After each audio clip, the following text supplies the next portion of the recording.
ലേക്ക് പോരാൻ വേണ്ടി ശ്രമിക്കുന്ന ഒരമ്മ, ആ അമ്മയ്ക്ക് അത് കഴിയാതെ റെയിൽവേ സ്റ്റേഷനിൽ നിന്ന് വിതുമ്പേണ്ടി വരിക എന്ന് പറയുന്നത് പ്രബുദ്ധ കേരളത്തിന് തന്നെ അപമാനമാണ് ഈ സമരങ്ങളുടെ പേരിൽ സംഭവിക്കുന്നത്. ഇത്തരം സമരങ്ങളുടെ രക്തസാക്ഷിയാവുന്നവർ ഓരോ സമരങ്ങളിലും ക്യാമറ കണ്ണുകൾ ശ്രദ്ധിക്കപ്പെടാതെ മാറിപ്പോവുകയായിരുന്നു. പക്ഷേ ഇപ്രാവശ്യം ഈ അമ്മയുടെ കണ്ണുകൾ ഈ പണിമുടക്കിന്റെ ഏറ്റവും വലിയ ദുരന്തമുഖമായി നിൽക്കുന്നു. കേരളത്തിലെ എല്ലാ ഭാഗങ്ങളിലും ട്രെയിൻ ഗതാഗതം പൂർണ്ണമായും തടസ്സപ്പെട്ടിരിക്കുകയാണ്. അക്ഷരാർത്ഥത്തിൽ മലയാളി ഇന്ന് തടവിലാണ്. തടവിൽ നിന്നും പുറത്തിറങ്ങാൻ ശ്രമിച്ച, അടിയന്തര സാഹചര്യങ്ങൾ പുറത്തിറങ്ങാൻ ശ്രമിച്ച അപൂർവം ചിലരുടെ അവസ്ഥ ഇത്രയ്ക്ക് ഹൃദയഭേദകവുമാണ്. തിരുവനന്തപുരം റെയിൽവേ സ്റ്റേഷനിൽ നിന്നും ഇന്ന് രാവിലെ ഞങ്ങളുടെ റിപ്പോർട്ടർ കണ്ട കാഴ്ചകളായിരുന്നു ഇത്.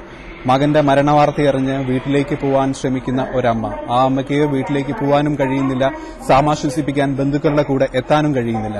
മണിക്കൂറുകളോളം റെയിൽവേയുടെ വെയിറ്റിംഗ് റൂമിൽ ഇരിക്കേണ്ടി വന്ന ഈ അമ്മയുടെ കാഴ്ചയാണ് ഈ പണിമുടക്കിന്റെ ഏറ്റവും വലിയ ദുരന്തമുഖവും.